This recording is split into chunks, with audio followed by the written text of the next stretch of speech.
korang tengok homestay dekat Negeri Sembilan. Kali ni kita orang check in dekat PD dekat Port Dickson. Tapi nampak dalam Agoda kolam dia memang sangat besar. Tapi sampai kolam ceni cetek memang siapa pun tak mandi lah guys. Okey, tapi bukan nak cerita pasal kolam. Kita orang nak tengok, nak bawa korang tengok motor-motor yang join ride ke PD kali ni guys. Macam biasalah motor abang ada kat sini. So ada few BMW juga kat sini. K67 ada, K46 ada, R25 ada.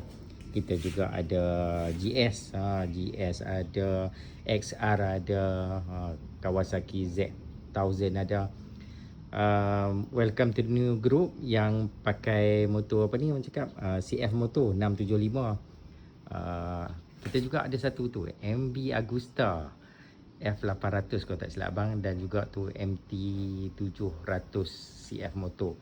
So berapa biji motor 3, 6, 9, 12, 13 biji motor yang join ride kali ni guys. So apa pun memang enjoy sangat selepas seharian semalam ride. So hari ni adalah hari kedua kita akan gerak untuk second day punya ride kat PD guys.